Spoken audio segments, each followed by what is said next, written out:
एक भक्त से पूछा गया कि आत्मा का क्या स्वरूप होता है,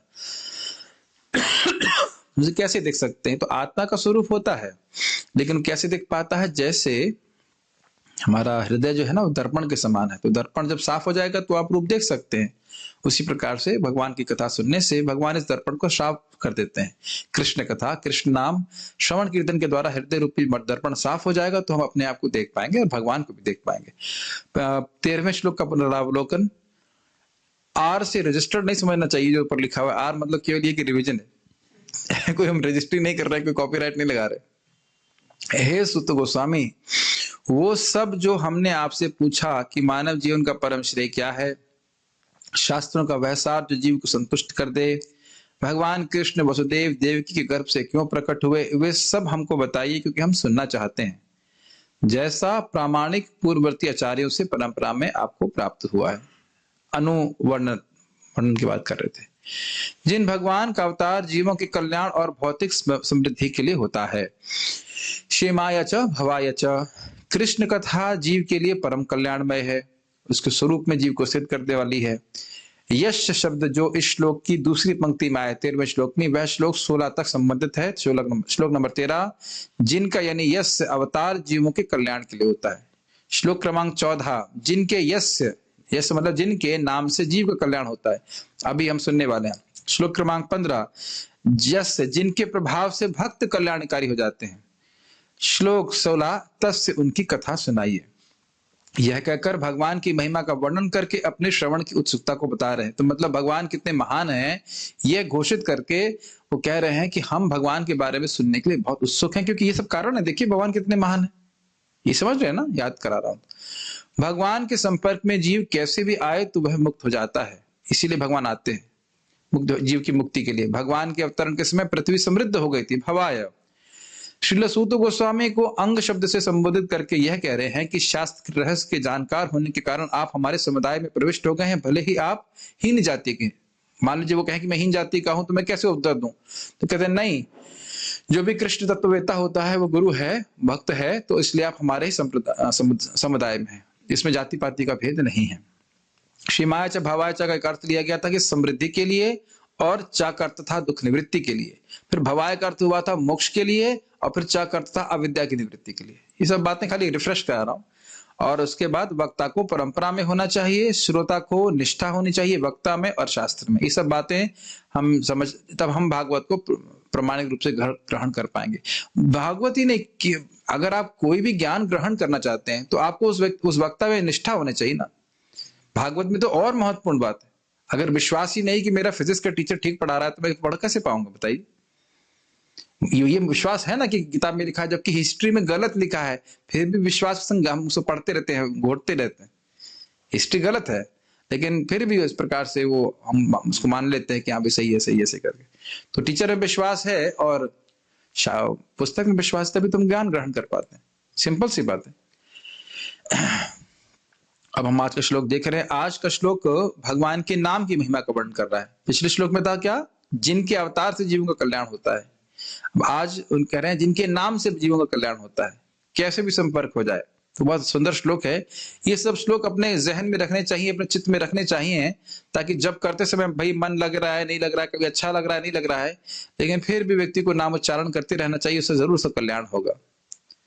तो आप मेरे पीछे बोलिए। आपन्नः संस्कृतिं घोरा, आपन्नः संस्कृतिं घोरा, नाम विवशो गृह्णन्, यन्नाम विवशो गृह्णन्, यन्नाम विवशो गृह्णन्, यन्नाम विवशो गृह्णन्, ततः सद्यो विमुच्येत, ततः सद्यो विमुच्येत, यद् बिभेति स्वयं भयम्, यद् बिभेति स्वयं भयम्। आपन्नः संस्कृतिं घोरा, आपन्नः संस्कृतिं घोरा, यन्नाम विवशो गृह्णन्, यन्नाम विवशो गृह्णन्, ततः सद्यो विमुच्येत, विमुच्येत ततः सद्यो विमुच्येत बिभेति स्वयं भयम् यद्विभेति स्वयं भयम् आपन्नः संसृतिं घोराम् आपन्नः संस्थितिं घोरा नाम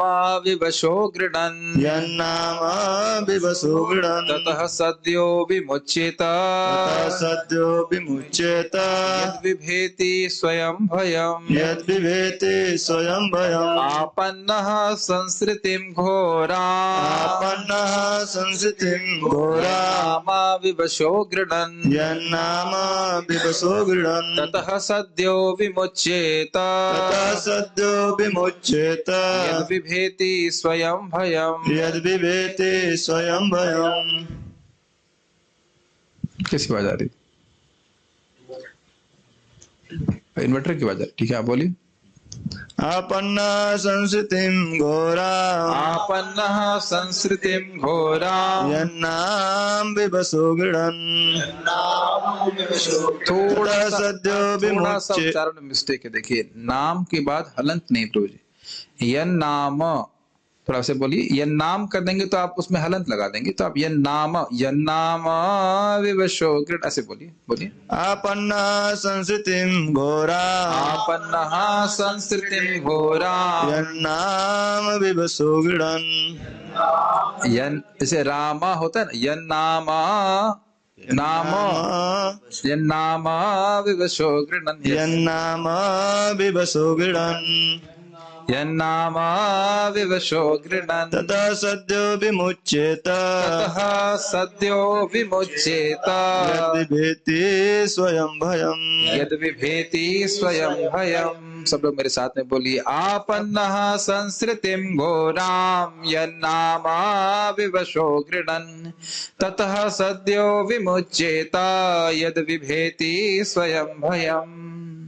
शब्दार्थ बोलिए मेरे पीछे। आपन्नः आपन्नः फंसे हुए, संस्कृतिम जन्म मृत्यु के चक्कर में, जन्म मृत्यु के चक्कर में, घोराम घोरा अत्यंत उलझे, अत्यंत उजले, यत् यत् जो नाम नाम परम नाम, परम नाम, विवशः विवशः अनजाने में, अनजाने में, गृणन गृह्णन् उच्चारण करते हुए, उच्चारण करते हुए, ततः ततः उससे, सद्यः तुरंत, विमुच्येत विमुच्येत मुक्त हो जाता है, मुक्त हो जाता है, यत् जो बिभेति डरता है, स्वयं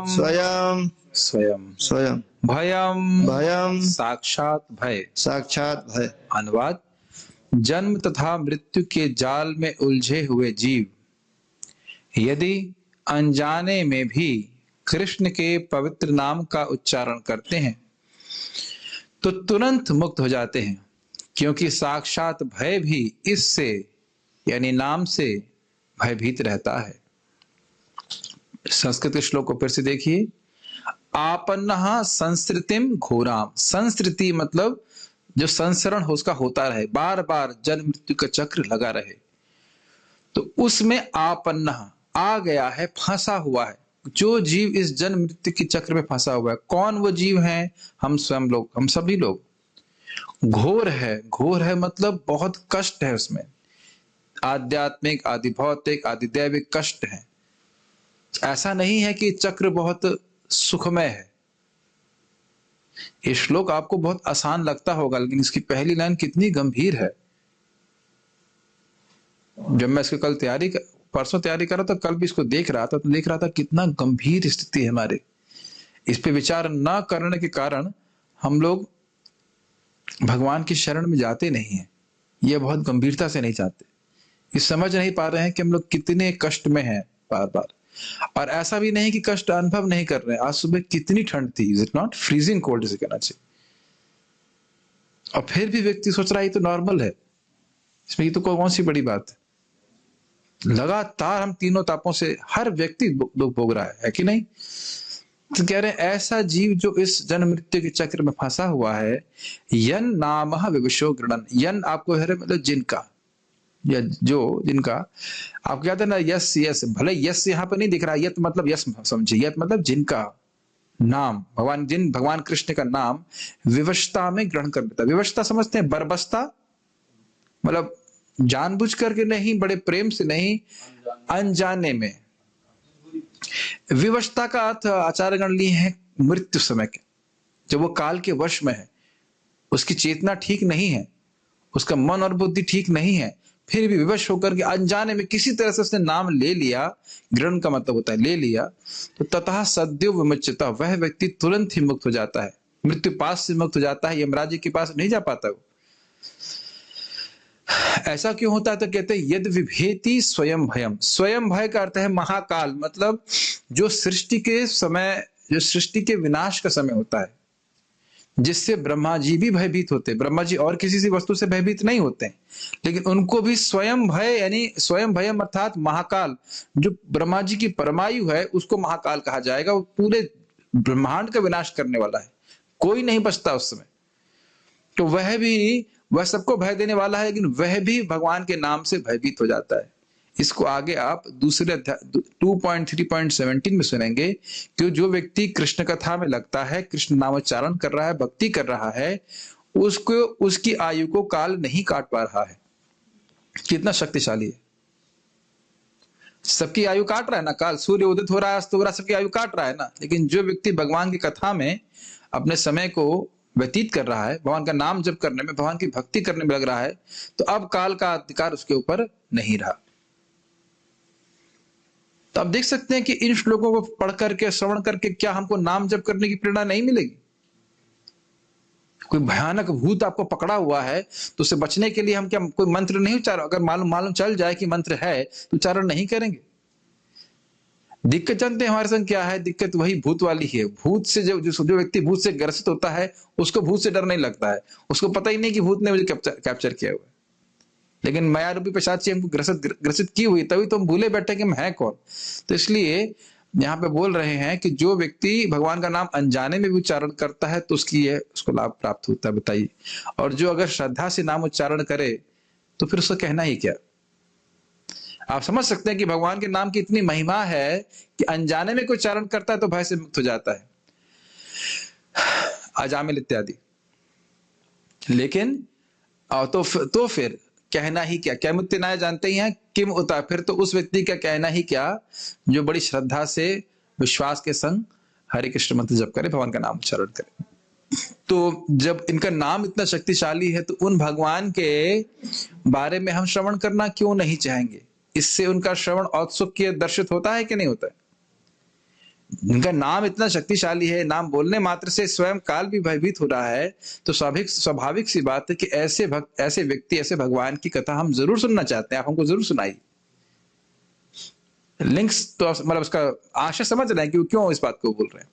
बाल प्रबोधिनी इसमें वो लिंक बड़ा सुंदर बता रहे हैं। इस प्रकार सभी की समृद्धि के लिए, समृद्धि मतलब प्रॉस्पेरिटी और श्रेय के लिए भगवान का अवतार होता है, यह ऋषियों ने कहा, और इस अवतार काल में उत्पन्न उन फलों को कहा। क्या फल है? क्षेमाय च भवाय च। भगवान का अवतार होता है, जगत में लोग मुक्त होते हैं और उनका भौतिक समृद्धि भी होती है, ये सब कहा उन्होंने। और अवतार के बारे में बताया, यस्यावतार भूतानाम क्षेमाय च भवाय च। परंतु अब देखिए, बहुत ही रोचक वे में बता रहे हैं, परंतु यह प्रश्न हो सकता है कि जब भगवान अपने धाम वैकुंठ चले जाते हैं तब कौन से फल प्राप्त होते? तो इस समय तो प्रत्यक्ष रूप से भगवान नहीं है ना, प्रत्यक्ष रूप से मतलब भगवान लीला तो नहीं करते हुए दिख रहे हैं। तो आपने कहा कि भाई भगवान का अवतार जब होता है तो लोगों का कल्याण होता है, तो जब भगवान चले जाते हैं वैकुंठ तब लोगों का कल्याण कैसे होता है? तब लोग मुक्त कैसे होते हैं, समृद्ध कैसे हों? इस प्रश्न के उत्तर में ऋषिगण कह रहे हैं कि अभी भी भगवान के अनंत नाम है, इसमें तो कोई दिक्कत नहीं है। आज वक्त एक पूछ रहा था, बच्चे पूछ रहे थे, अरे भाई यहाँ पे एक व्यक्ति होता है उसका एक नाम है, तो भगवान के इतने सारे नाम कैसे हैं? अब आप बोल रहे हो, टीचर को पूछा कि आप बोल रहे हो कि भगवान एक है और उनके नाम अनेक हैं, तो ऐसा कैसे हो सकता है? तो उत्तर बहुत स्पष्ट है। जैसे भगवान है, भगवान कृष्ण तो एक है, लेकिन अपने आप को अनंत रूप में विस्तार किए हुए हैं। इसी प्रकार से भगवान ने अपने नाम को भी अनेक रूप में विस्तार किया हुआ है। कृष्ण, गोविंद, मुकुंद, माधव, जनार्दन, है ना। इस प्रकार से नाम है भगवान के, वो शाश्वत हैं। कभी ये नहीं सोचना चाहिए कि भगवान के नामों को यहां रखा गया है। भगवान की तरह भगवान का नाम भी शाश्वत है। जैसे भगवान प्रकट होते हैं, उसी प्रकार से भगवान का नाम भी प्रकट होता है। जैसे गर्गाचार्य जी के मुख से कृष्ण नाम प्रकट हुआ, इदानीम कृष्णताम गतः। जैसे भगवान देवकी और वसुदेव के द्वारा प्रकट होते हैं, वह जन्म नहीं ले रहे हैं, उसी प्रकार से भगवान का नाम गर्गाचार्य जी के मुख से इस जगत में प्रकट हो रहा है, कृष्णताम गतः। इस बच्चे का नाम कृष्ण, अब ये कृष्णता को प्राप्त हुआ, मतलब कृष्ण नाम इसका रखा जाए।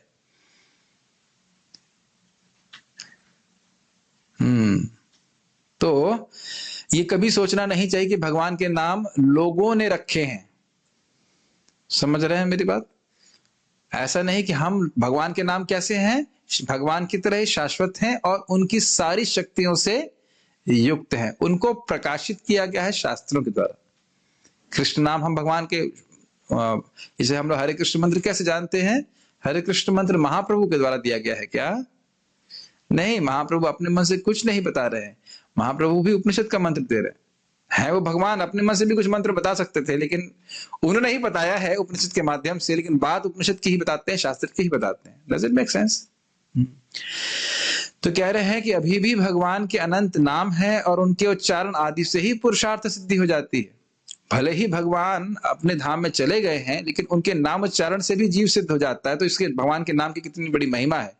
जो भगवान की महिमा है वही भगवान के नाम की महिमा है, क्योंकि भगवान ने अपनी सारी शक्ति अपने नामों में अभिनिवेश डाल के रखी। सारी शक्तियां, एक भी शक्ति नहीं छोड़ी, सारी शक्तियां। और भगवान में कितनी शक्ति होती है विजय प्रभु? अनंत। लेकिन लोगों को विश्वास नहीं होता, अरे अनंत शक्ति है तो मैं तुरंत मुक्त होकर भगवान के धाम क्यों नहीं चला गया? ये भगवान का स्वभाव है कि वह अंजीर के पेड़ की तरह अपने प्रभाव को थोड़े समय के बाद दिखाते हैं। भगवान से मेरा मतलब है नाम के प्रभाव। नाम का ये स्वभाव है कि कुछ समय के बाद ही वह फल दिखाता है, ताकि अन्य सिद्धांत भी टिके रहे, नहीं तो कोई कुछ करेगा नहीं इसके अलावा। तो इस प्रकार भगवान के महात्म्य को कहकर उनके यश को सुनने की उत्सुकता का आविष्कार कर रहे हैं इन 3 श्लोकों से, 14, 15, 16। तो देख ही रहते, 13 को तो बोला ही, और फिर वही बात आप बोल रहे हैं कि नाम की महिमा है, उनके भक्तों की महिमा है, और उनके अवतारों को कौन नहीं सुनना चाहेगा। वो 16 में बोलने वाले हैं। आपन्नः संसृतिम घोराम, तो घोर की व्याख्या कर रहे हैं। घोर अर्थात निरंतर 3 प्रकार के तापों से युक्त। समझ रहे हैं 3 ताप कौन से होते हैं? आदि दैविक, देवताओं के द्वारा दिए गए, आदि भौतिक, दूसरे जीवों के द्वारा दिए गए, और आदि आध्यात्मिक, हमारे शरीर और हमारे मन के द्वारा दिए गए। और ऐसा नहीं है कि इनमें से कोई भी ताप रुक रहा है, एक के बाद एक, एक के बाद एक, एक के बाद एक, एक के बाद होता जा रहा है। और कितने आश्चर्य की बात है ना कि हमें बिल्कुल नॉर्मल लग रहा है सब कुछ। हम लोग ना इस पे मनन नहीं करते, हम लोग बोल देते हाँ हमने सुना है 3 ताप है, 3 ताप है, 3 ताप। ऐसा लग रहा है कोई दूसरा व्यक्ति भोग रहा है, हम नहीं भोग रहे हैं। है ना? क्या प्रभु जी वही बात बता रहे हो, 3 ताप, 3 ताप, 3 ताप। जरा मनन कीजिए कि इस पे कितना घुसा है हमारे मन में। कॉन्स्टेंटली एक के बाद एक परेशानी हमारे जीवन में आती है। इसीलिए आप देखिए किसी भी धर्म में अगर ये बताइए, कोई भी व्यक्ति बोल रहा है कि इन तीनों तापों में से किसी एक ताप को मैं थोड़ा सा कम कर दूंगा, तो लोग तुरंत उसके पीछे भागते हैं। देखा है आपने? कहे तुम्हारी बीमारी दूर कर दूंगा, तुम्हारा ये दूर कर दूंगा, वो दूर कर दूंगा। वस्तुतः इन तीनों तापों में से एक ताप को थोड़ा कम कर दूंगा तो लोग तुरंत उसको खरीदने के लिए तैयार हो जाते हैं, क्योंकि हम ताप भोग रहे हैं। नहीं एग्जाम्पल दूं आपको, जैसे मान लीजिए कोई व्यक्ति को गठिया का रोग है फॉर एग्जाम्पल, या कोई भी रोग है। अगर कोई व्यक्ति बोल दे या ये प्रचलन हो जाए कि भाई इसका शर्तिया इलाज कर देंगे, तो लाइन लग जाती है उसके यहाँ। क्या हमारे घर भैंस दूध नहीं दिया? प्रभु जी बता रहे कि भैंस ने दूध नहीं दिया, को दूध चढ़ाया, भैंस दूध देने लग गई। तो मैं दूध चढ़ाने का दूध लगी 1 साल तक दूध चढ़वाया मैंने। हाँ, तो ये बता रहे हैं कि भैंस दूध नहीं दे रही तो कहीं पितृ में उन्होंने चढ़वाया, तो आप देख सकते हैं कि उसके बाद 1 साल तक उस धर्म को करने में बड़ी रुचि है। मतलब 3 तापों से बचने की कहीं भी कोई प्रॉमिस देगा तो व्यक्ति इसको तुरंत ग्रहण करना चाहिए। लेकिन भागवत क्या बोले, तापत्रयोन उन्मूलनम। लेकिन श्रीमद् भागवतम को श्रवण करके हम जड़ से तीनों तापों को हटा सकते हैं, उसके बारे में कोई व्यक्ति नहीं सुनना चाहता। अभागे हैं इसलिए सुन नहीं पाते। और ये प्रत्यक्ष है, मैं पहले भी उदाहरण देख चुका हूं। एक व्यक्ति बहुत दुखी थे हमारे ही ग्रुप में, और अब वो बहुत खुश हैं। खुशी की दवाई लेते थे वो, और वो दवा लेना बंद, भागवत श्रवण कर रहे हैं, शोक मोह सब नष्ट हो रहा है ना?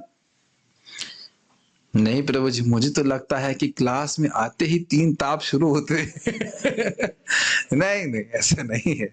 श्रील प्रभुपाद जी कह रहे हैं, अरे भाई तुम तीनों तापों से तप ही रहे हो, तो क्यों ना कुछ भक्ति की तपस्या करो ताकि सुखी हो जाओ। लॉजिक समझे? तप ही रहे हो, पूरे फ्राइंग पैन में तला ही जा रहा है, तो क्यों नहीं कृष्ण भावना की थोड़ी तपस्या ग्रहण करके भगवान के पास वापस चले जाते। संस्कृति अर्थात जन्म मृत्यु लक्षण से युक्त संसार को प्राप्त जीव, संस्कृति समझ रहे, बार बार उसका चक्र की तरह घूमता रहे, संसरण होता रहे, बार बार बार बार बार बार जन्म मृत्यु जरा व्याधि, फिर उसके बाद जन्म मृत्यु जरा व्याधि। इस प्रकार से जीव उसमें फंसा हुआ है। एक एक शब्द पे काफी कुछ व्याख्या करने की इच्छा हो रही है, और मैं रुकूंगा नहीं, मैं करूंगा भी। ऐसा नहीं कि समय नहीं हमारे पास है समय। एक भक्त बहुत अच्छी तरह से बता रहे थे इस बात को कि जन्म मृत्यु रूपी इस समुद्र में हम फंसे हुए हैं, हम गिरे हुए हैं। किस बात का हमको अहंकार होना चाहिए बताइए? हमारी कोई भी योग्यता क्या इस संसरण को रोक सकती है? इस चक्र को रोक सकती है? तो इस पर विचार करके व्यक्ति को भगवान की शरण में जाना चाहिए। कोई योग्यता हमारी नहीं जिसपे हमें अहंकार हो, जो हमको इस संस्कृति से रोक दे। अपितु ये अहंकार ही किसी भी चीज का अगर गर्व हो रहा है, तो यही हमको बार बार संस्कृति में डाल रहा है। Does it make sense? Being proud is completely insane. गर्व होना, अहंकार होना, ये मूर्खता है, पागलपन है। समुद्र में जो कोई व्यक्ति डूब रहा हो, उसे किस बात का अहंकार होगा बताइए? कि मैं बहुत बुद्धिमान हूं, या मैं और सुंदर हूं, या शक्तिशाली हूं, कुछ भी हो कुछ भी कह लीजिए। धीरे धीरे हम देखेंगे कि हम अपने जीवन में देखेंगे कि बहुत सारी वस्तुएं जो हम सोचते थे वो हमारी हैं, हमसे छीन ली जा रही हैं। इवन हमारा शरीर का शक्ति, हमारी बुद्धि की शक्ति, सब कुछ छीन ले जाती है। ये मैं अपने जीवन में देखा। अभी बीच में जब बुखार हुआ था, वो अजीब टाइप का बुखार हुआ था ना, पूरा पता नहीं कोरोना था या क्या था, मेरी बुद्धि डिस्टर्ब हो गई थी बिल्कुल। मैं कुछ अनुवाद वगैरह करना सब समझ ही नहीं पा रहा था गीता में क्या लिखा है। अब देख रहे एक छोटी सी बीमारी आपकी सबसे, मुझे अपनी ज्योति भगवान थोड़ी बुद्धि, उससे बड़ी आसक्त हूँ कि भाई बुद्धि से भगवान समझ में आती है, गीता समझ में आती है, गायब हो गई थी, कुछ नहीं समझ पा रहा था मैं। तो ये समझ लेना चाहिए कि जितना समय भगवान ने हमको उपहार दिए हैं, बुद्धि के बल के, शरीर के, इसे भोगों में न लगा करके, जितना शरीर चलाने के लिए भोग आवश्यक है वो ग्रहण करना पड़ता है, लेकिन उसको भगवान की सेवा में लगाना चाहिए। तो हम लोग बहुत खराब स्थिति में पड़े हुए हैं, संस्कृति में पड़े हुए हैं। लेकिन यदि विवश अर्थात मरते समय, अर्थात काल वशगत अवस्था में, काल आ गया है, अब मृत्यु उसको नहीं एक समय भी देने वाली है, यदि भगवान का नाम उच्चारण करता है तो तत्क्षण संसार भय से वह मुक्त हो जाता है। संसार भय क्या है? ये जन्म मृत्यु का चक्र। यही चीज ब्रह्मा जी भी बोलेंगे, कि श्लोक अभी याद नहीं आ रहा है मुझे, बहुत सुंदर वो बोलते हैं, कशमलम सहसैव हित्वा, कि अनादिकाल के जो कलमश हैं वो तुरंत उसको छोड़ करके, अगर भगवान मरते समय भगवान का नाम उच्चारण हो गया तो तेनैव, श्लोक बहुत सुंदर था, बहुत सुंदर श्लोक था। ब्रह्मा जी बोलते तेनैव जन्म शतैर, करोड़ों करोड़ों जन्मों के शमलम सहसैव हित्वा, जो उनके शमल हैं, जो कलमश हैं, जो पाप है, वो छोड़ करके भगवान के पास चला जाता है। इतना शक्तिशाली भगवान का नाम है। इसी को हमने एक जगह अन्यत्र भगवान की वक्तव्य में सुना था, जहां तक स्मरण आ रहा है, विष्णु रहस्य में हमने भक्तों को बताया था इस बात को कि जो व्यक्ति जीवन में भगवान का नाम जप रहा है या मरते समय भगवान का नाम उच्चारण कर दिया तो भगवान उसके ऋणी हो जाते हैं भगवान। प्रभुपाद जी तात्पर्य में कहते हैं या जामिल नारायण नारायण कह रहा था तो प्रभु नारायण भगवान ने कहा anyway he's a rascal but anyway he's chanted my name so it is my duty to protect him। ये नालायक आदमी है लेकिन इसने मेरा नाम उच्चारण किया है तो मेरा कर्तव्य है कि मैं इसको बचाऊं। प्रभुपाद जी का तात्पर्य बड़ा लेक्चर बहुत सुंदर था। तो समझ में आ रहा है। तो सोचिए जब हमारे पास स्वास्थ्य है तो क्यों नहीं हम स्पष्ट रूप से हरे कृष्णा कृष्णा कृष्णा हरे हरे हरे राम राम राम हरे हरे इस दवा का हम दवा ग्रहण करते रहे, भगवान का नाम उच्चारण करते रहे, कितना लाभ होगा। इसीलिए आप देखेंगे मैं जिन लोगों को भी कुछ ट्रेनिंग देने का प्रयास करता हूं, आपको पता है ना कि एक कील पे बार बार क्या हथौड़ा मारता रहता हूं, 16 माला सुबह कर लो, 16 माला सुबह कर लो, 16 माला सुबह कर लो, 16 माला सुबह कर लो, क्योंकि ये हो सकता है हमारी आखिरी सुबह हो। गलत बोल रहे हैं विजय? नहीं हो सकता हमारी आखिरी सुबह। हर भक्त को प्लानिंग करनी चाहिए कि हम अपना भजन सुबह अच्छे से कर सकें, क्योंकि संस्कृति में आप फंसे हो व्यक्तिगत रूप से, आप फंसे हो विजय, मैं फंसा हूं अमरनाथ प्रभु, आप व्यक्तिगत रूप से फंसे। Does it make sense? Manoj आप फंसे हो, आप अकेले फंसे हो, आपकी फंसावट अकेली है। परशुराम आपकी फंसावट अलग अकेली है। पार्थ समझ रहे हैं मेरी बात? मैं मुक्त होऊंगा तो मैं मुक्त होऊंगा, अगर कोई मेरे संग कोई और होगा नहीं होगा मैं पता नहीं, मुझे अपने को मुक्त करना है। Ultimate compassion is to deliver oneself. सबसे बड़ा कृपा है कि व्यक्ति स्वयं का उद्धार करे। इसलिए सुबह हमें अपनी साधना अपने कल्याण के लिए करनी चाहिए। पहले अपना कल्याण करेंगे, फिजिशियन हील दाई सेल्फ। तो ये सारी बातें हमें नाम पे श्रद्धा जागृत कराती है। भागवत के शुरुआत के ही श्लोकों में आप देख लीजिए भगवान के नाम की महिमा है कि नहीं? तो बड़ी गंभीरता से लेना चाहिए नाम उच्चारण। तो आप समझ सकते हैं कितनी शक्तिशाली है ये सारार्थ दर्शनी। यह वाक्यांश संस्कृतिम घोराम भयानक भौतिक जीवन, तो उसकी व्याख्या कर दी गई ना, भयानक भौतिक जीवन तीनों तापों से युक्त, विवशः यानी असहाय और सद्य अर्थात तुरंत अजामिल जैसे व्यक्तियों को इंगित करता है। क्या अजामिल का जीवन भौतिक जीवन अच्छा था? बहुत ही गंदा था, बहुत ही पापी था कि नहीं?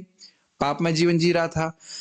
और क्या उसने विवशता में भगवान का नाम उच्चारण किया था? अजामिल जानते थे एक ब्राह्मण था जो वैश्या का संग करने लगा, उस कारण से सारे पापों में प्रवृत्त हो गया और 83 साल की उम्र में उसका आखिरी बच्चा हुआ, उसका नाम था नारायण।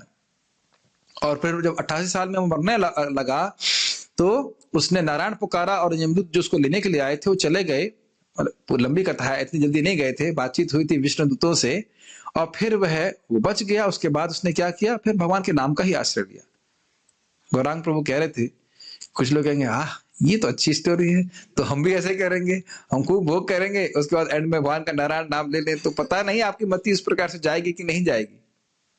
नहीं हो सकता हो नहीं जाए, तो इसलिए ऐसा नहीं करना चाहिए। जब भी नाम की महिमा इस प्रकार से बता रहे हैं तो इसलिए नहीं बोल रहे हैं कि हम पाप करने का या भोग करने का लाइसेंस ले लें, तभी का अपराध बन जाता है। हम लोगों को इसे समझना चाहिए कि हम लोग इस समय सचेत हो जाएं और चेत करके भगवान का नाम उच्चारण करें। देखिए सिद्धांत तो ये है कि जीवन का लक्ष्य यह है कि इस संस्कृति से हम बाहर निकल जाएं। इस संस्कृति में करियर बनाने की कोई बात नहीं बनती। अब वो अलग बात है किसी को सुने या ना सुने, लेकिन जितना हो सके इस संस्कृति से बाहर निकलने का प्रयास करना चाहिए। We are simply wasting our time here. हम इस भौतिक जगत में केवल अपना समय व्यर्थ कर रहे हैं और दुख भोग रहे हैं। अगर समय व्यर्थ कर रहे होते और अच्छा होता तो अलग बात होती, नहीं तो समय व्यर्थ कर रहे हैं और दुख भी भोग रहे हैं। तो इसलिए कह रहे हैं यहाँ पे कि अजामिल जैसे व्यक्ति को इंगित करता है जो भगवान का नाम उच्चारण कर रहे हो, यह भी पता नहीं था, वह तो केवल अपने बच्चे को पुकार रहा था, नारायणाय। जानते हैं इस बात को आप लोग? भगवान के मात्र एक नाम उच्चारण से, अब बड़ा सुंदर बात है, अगर आप श्लोक को वापस देखेंगे तो उसमें लिखा है यन नाम, नामक है एक वचन में, ठीक? यह भी नहीं है कि यन नामानी, उनके बहुत सारे नाम बोले तब मुक्त होगा, कहते ना, एक ही नाम, इसीलिए यहाँ पे टीका में कहा गया, देखिए, भगवान के मात्र एक नाम उच्चारण से, यन नाम, एक नाम से, स्वयं भयम, स्वयं भयम जैसे स्वयं भगवान अर्थात मूलभूत भय अर्थात महाकाल यानी ब्रह्मांड के विनाश का कारण भी भयभीत हो जाता है। इसका मतलब क्या है? ब्रह्मांड के विनाश के कारण महाकाल है और उससे ब्रह्मा जी भी भयभीत होते हैं।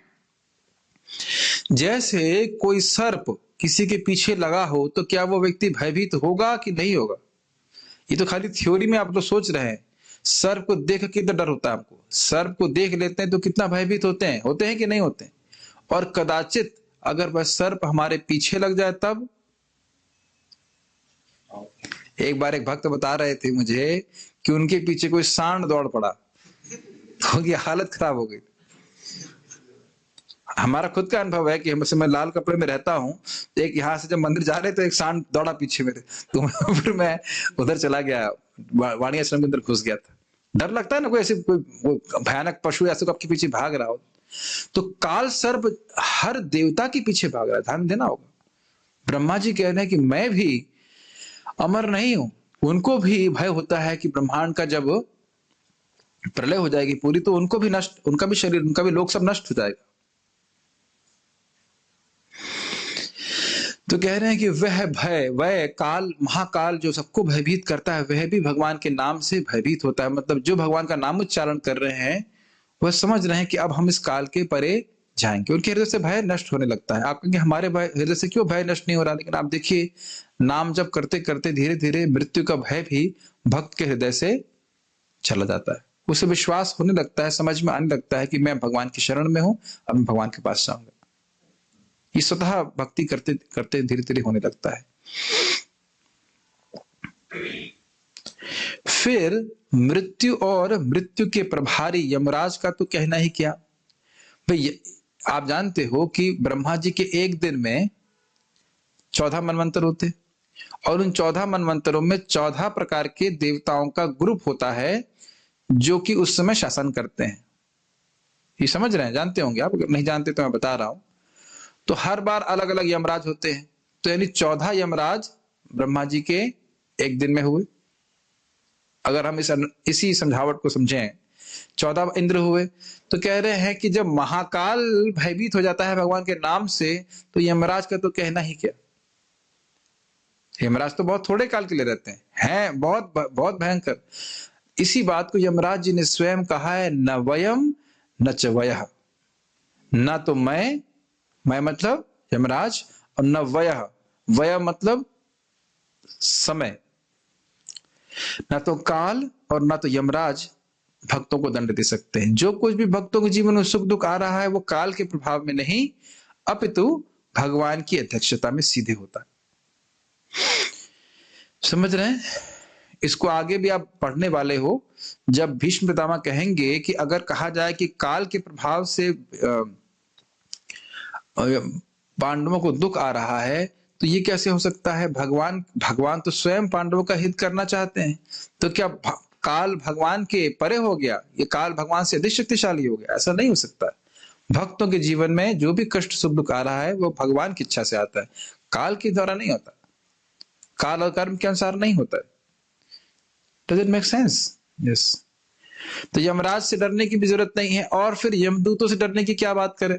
स्वाभाविक सी बात है, जब यमराज से ही डरना नहीं है तो यमदूतों से क्या डरना? देखिए जरा, समझिए आप, छठा स्कंद 3 अध्याय में यमराज जी कहते हैं कि भगवान अपने शुद्ध भक्तों की अपनी गदा के संग रक्षा करते हैं जो उनका नाम उच्चारण करते हैं। तो अगली बार तुम अगर उनके पास गए तो तुम्हारा कुछ हो जाएगा, तुम मार दिए जाओगे, तो उसमें हमारी कोई रिस्पॉन्सिबिलिटी नहीं। तो यमराज भी भयभीत है। उसके बाद वह अपने ही धाम से, अपने ही धाम का मतलब अपने ही लोक से भगवान नारायण को स्मरण करके उनसे प्रार्थना करते हैं, क्षमा याचना करते हैं कि भगवान हमें क्षमा कर दीजिए, मेरे सेवकों के द्वारा बड़ा अपराध हुआ कि एक भक्त के गले में यमपाश बांध दिया गया। ये बहुत बड़ा अपराध हुआ।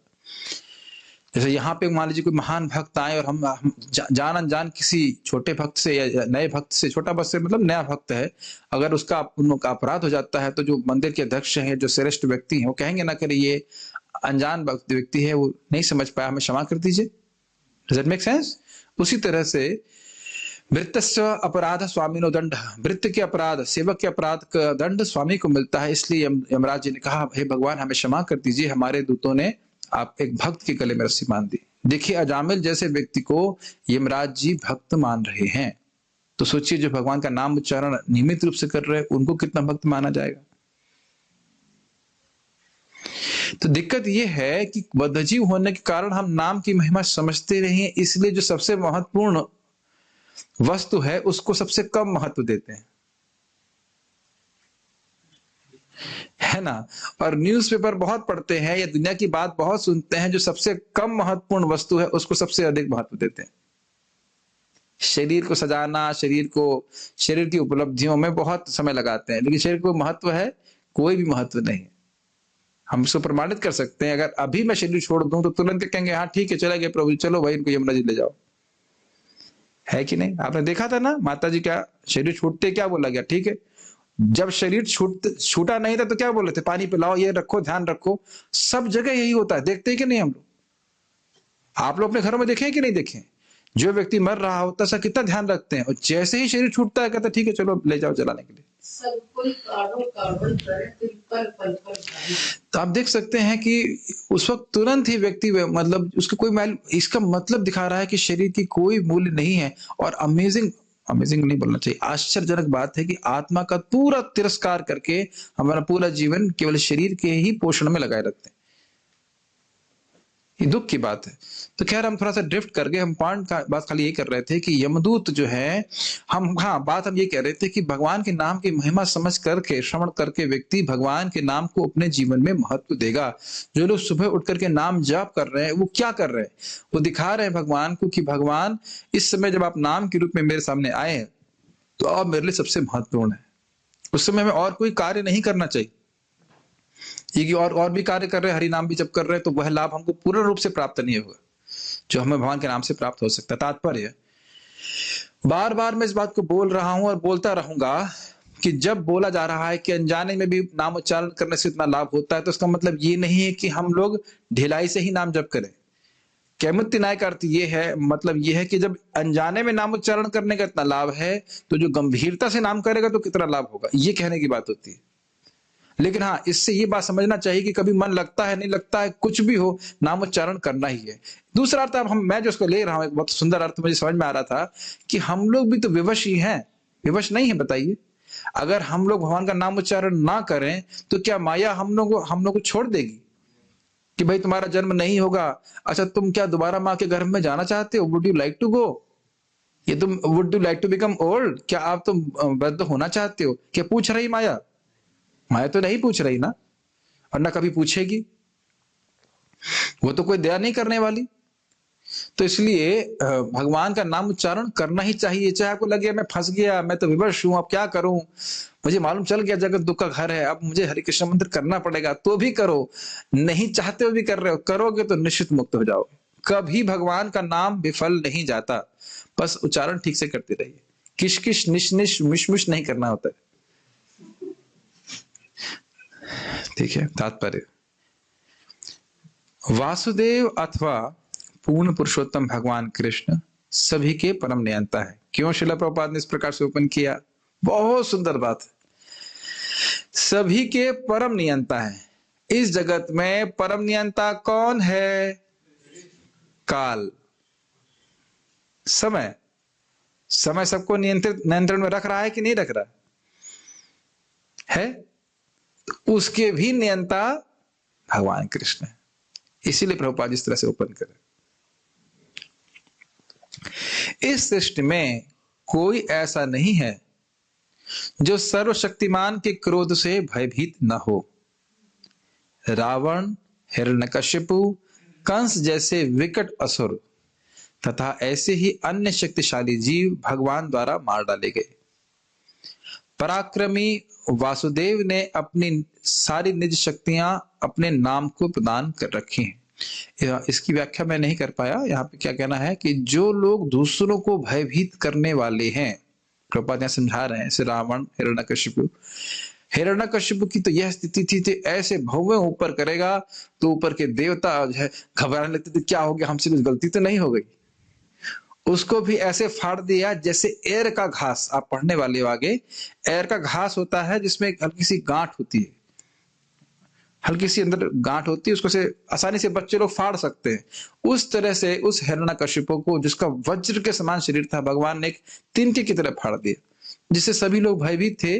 भगवान को कोई भय नहीं हुआ, भगवान ने तुरंत उसको फाड़ दिया। हमेशा इसीलिए सुबह हम जब नरसिंह देव से प्रार्थना करते हैं कि भगवान हमारे भी असुर जैसे हिरण्यकशिपु जैसे अनर्थों को आप कृपया फाड़ दीजिए, खत्म कर दीजिए। और कंस से किस प्रकार से भयभीत थे, भोजवंशी सारे लोग भाग गए थे कि नहीं भाग गए थे कंस के भय से। और भगवान क्या, कंस को ऐसे बाल पकड़े, नीचे गिराए और मुक्का मारना शुरू की, धम धम धम धम धम धम धम धम, और उसने वहीं प्राण त्याग दिए। जिससे बड़े बड़े असुर भी नहीं जीत पाए थे, उसको भगवान ने मार दिया। और रावण को तो आप जानते ही, भगवान श्री राम ने अपने बाण से मार दिया था। रावण से सब कितने लोग भयभीत थे। रावण का अर्थ वो किसी को याद है? मुझे लगता है रावण का अर्थ ही है कि दूसरों को रुलाता है, जहां तक मुझे स्मरण आ रहा है। मे बी यही अर्थ है ना, कि दूसरों को रुलाने वाला, भय देने वाला व्यक्ति। तो इस प्रकार के भय, दूसरों को भय देने वाले व्यक्तियों को भी भगवान ने एक क्षण में मार दिया।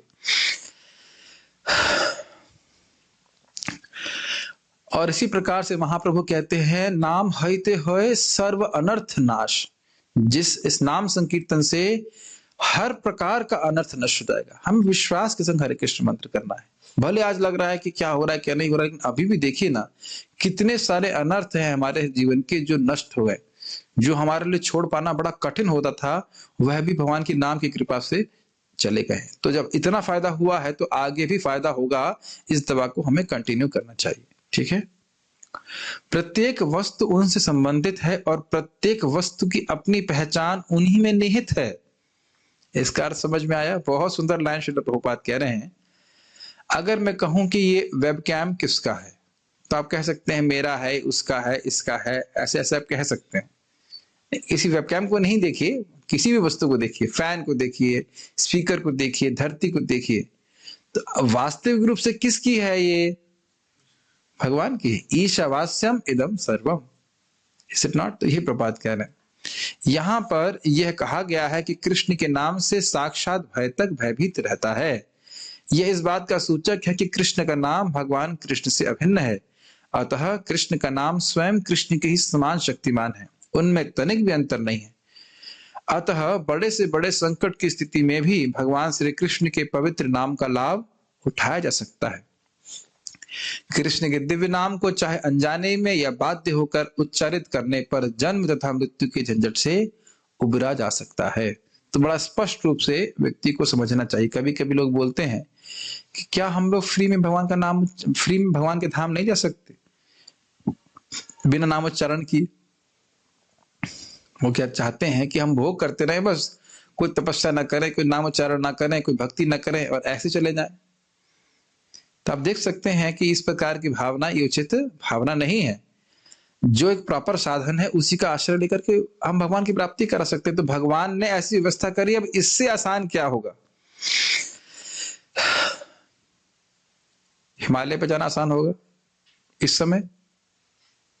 मंदिर जाना आसान नहीं हो रहा है, सुबह उठना आसान नहीं हो रहा है, इतनी ठंड लगती है, तो फिर हम बताइए हिमालय कैसे जाएंगे? और क्या हिमालय जाकर के आप भगवान के पास पहुंच ही जाओगे, ये क्या गारंटी है? तो अब इससे ज्यादा कोई आसान तरीका हो नहीं सकता है। अब उसके अगर कोई हरे कृष्ण मंत्र भी ना कर सके तो क्या कहेंगे? महाराज बोल रहे थे, कुछ लोग कहते हैं ये मंत्र बहुत छोटा है, बड़ा मंत्र होना चाहिए। तो कुछ लोग कहते हैं ना ये मंत्र बहुत बड़ा है, छोटा होना चाहिए। तो अब क्या किया जाए? जो मंत्र है वही मंत्र है। लेकिन एक बात ध्यान रखना चाहिए जो ब्रह्मा जी ने बोली, इति षोडशकम नाम कली कलमश नाशनम न तत्परतरोपाय सर्व वेदेषु दृश्यते। ये 16 नाम का जो महामंत्र है, हरे कृष्णा कृष्णा कृष्णा हरे हरे, हरे राम राम राम हरे हरे, इससे श्रेष्ठ उपाय सारे वेदों में हमको प्राप्त नहीं होगा। तो बड़े श्रद्धा के संग व्यक्ति को नाम उच्चारण करना चाहिए। तो आप समझे इस श्लोक को, जिनके नाम उच्चारण मात्र से व्यक्ति तुरंत मुक्त हो जाता है महान भय से, काल के भय से, मृत्यु के भय से। वो भी अगर अनजाने में नाम उच्चारण करे तो फिर वो भगवान कितने महान होंगे, ये बात बोली जा रही है। कोई भक्त का प्रश्न है किसी का तो हम लोग ले सकते हैं। मैं यहां पे देख लेता हूं।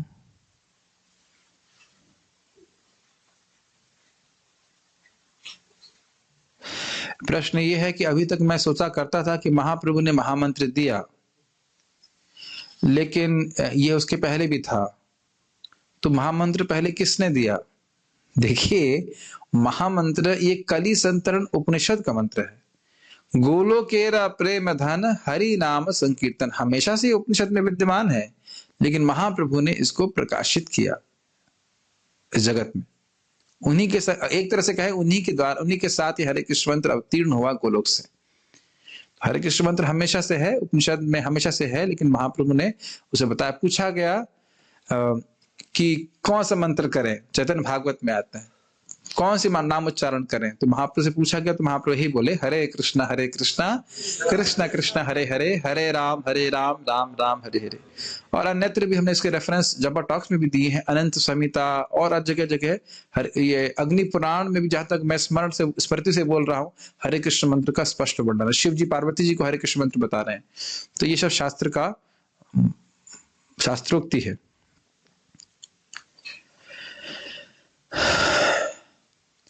दूसरा प्रश्न है कि क्या भगवान के धाम में सभी को एक प्रकार का सुख प्राप्त होता है? क्या अजामिल और भक्त प्रहलाद जी को एक ही आध्यात्मिक जगत प्राप्त होता है? जिसको वैकुंठ प्राप्त होता है उसको वैकुंठ प्राप्त होता है। सुख सबको बराबर मिलता है कि नहीं मिलता है, इस पे मैं चुप रहना चाहता हूं। देखिए, गोलोक की अगर हम बात करें तो वहां पे प्रेम का आधिक्य है, प्रेम की भी तारतम्यता है। मैं इसका उत्तर नहीं देना चाहता हूं, ये उत्तर आप जब वहां पहुंच जाएंगे तो समझ में आएगा। उनके रस पे डिपेंड करता है, दास्य रस, साख्य रस, उसमें प्रेम, जो सर्वोत्कृष्ट प्रेम है वो गोपियों का प्रेम है। लेकिन मैं ऐसा कोई वक्तव्य भी नहीं कहना चाहता कि जो साख्य रस के भक्त हैं उनको कम सुख मिलता है। ये सब अनंत सुख सबको बराबर मिलता है। तो इस प्रकार की व्याख्या मैं कुछ नहीं कह सकता, ये समझावट अभी मुझे पूरी तरह से हुई नहीं है, तो इसलिए मैं, हमको नहीं पता है तो हम गलत ही बोलेंगे। अनंत सुख को कैसे कंपेयर करेंगे, हमें तो समझ में नहीं आता। सभी को अनंत सुख मिल रहा है, कैसे उसको आप उसको कैसे मतलब तोलेंगे, ये तो मेरे को समझ में नहीं आता। ठीक है ना, सभी को अनंत सुख मिलता है। नियंता का अर्थ क्या होता है? नियंता मतलब कंट्रोलर।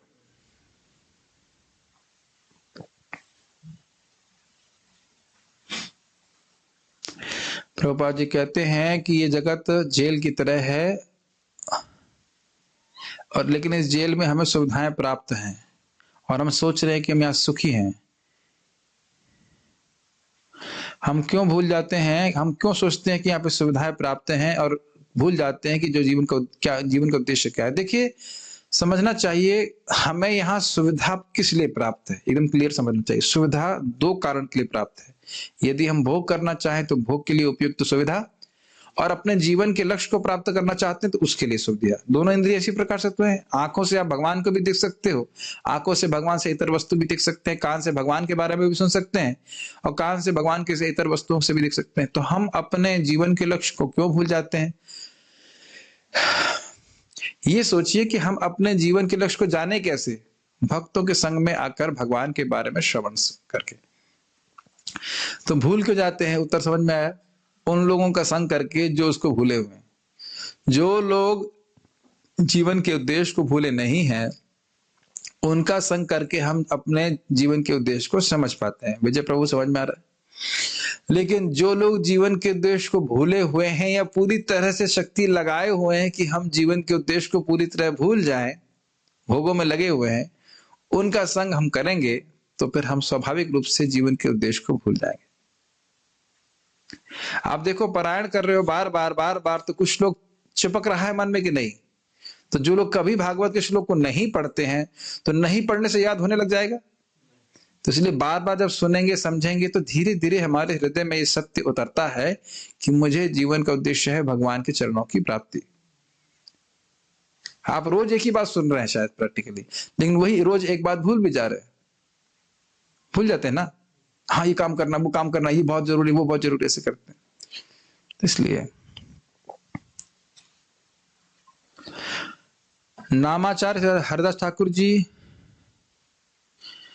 ने ये हरे कृष्ण मंत्र नहीं, ऐसा नहीं है। नामाचार्य श्री हरदास ठाकुर जी हरे कृष्ण मंत्र गा रहे हैं, बोल रहे हैं, तो ऐसा नहीं है कि वेद में नहीं दिया गया है। ये कैसे आप बोल रहे हो कि वेद में नहीं बताया गया है?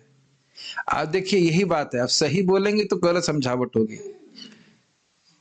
क्या बोला गया ब्रह्मा जी ने कि हरे कृष्ण मंत्र से श्रेष्ठ उपाय आपको सारे वेदों में ढूंढने से नहीं मिलेगा। मतलब है वेदों का सर्वश्रेष्ठ ये बात बोली जा रही है, ऐसा नहीं कि वेद के बाहर बोला जा रहा है। कली संतरण उपनिषद एक वैदिक ग्रंथ है, तो ऐसा नहीं कि उपनिषद जो है वेदों की परव्यू से बाहर चला गया है, वो अलग से कहीं से लेके आया जा रहा है, ऐसा नहीं है। कहने का अर्थ है कि सर्वश्रेष्ठ वेदों का एक ज्ञान है ये हरे कृष्ण मंत्र। कोई बात नहीं, समझावट गलत होती है धीरे धीरे। महाकाल समय को रिप्रेजेंट कर रहा है। हाँ, शिव जी को भी महाकाल कहा जाता है, कह सकते हैं, क्योंकि शिव जी नष्ट करते हैं पूरे ब्रह्मांड को, इसमें कोई दिक्कत नहीं है।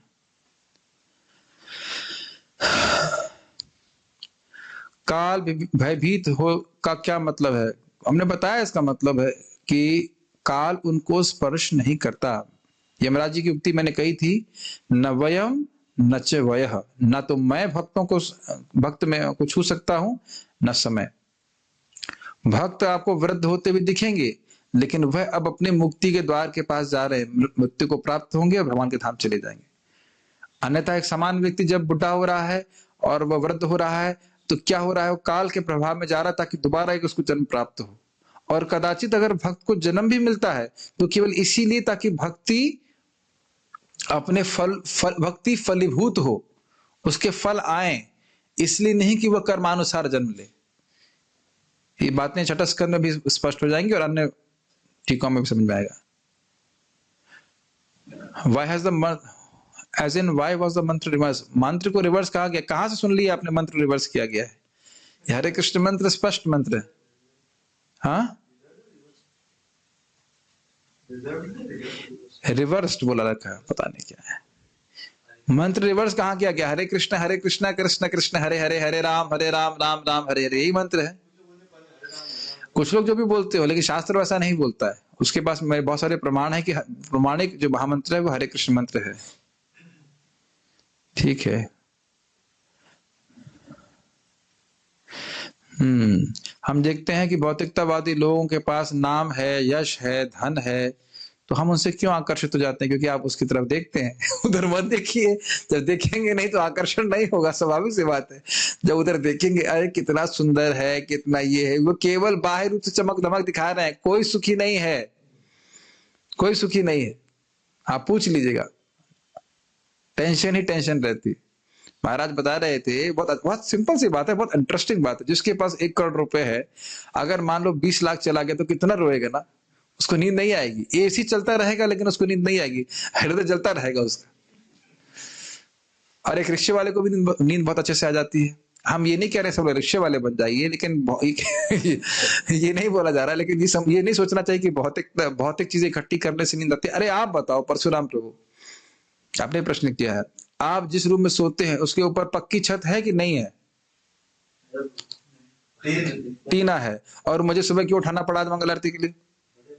बढ़िया नींद आ रही थी। बताओ, उतनी ही बढ़िया नींद आ रही थी जिस व्यक्ति को जो एकदम पक्के बढ़िया महल में भी शायद नींद आ रही, बहुत अच्छी नींद आ रही थी ना। और आज तो आएगी नहीं, आज आपको मालूम चल गया कि टीना है उसके ऊपर। नहीं है ना, लोहे का बेड है, कोई सोने का बेड तो नहीं दिया गया ना आपको, एक सिंपल सा गद्दा दिया है, फिर भी नींद अच्छी आती है। तो ये देख लेना चाहिए प्रभु जी कि आहार, निद्रा, भय, मैथुन का जो सुख है वो बढ़ने वाला नहीं है पैसे इकट्ठा करने से।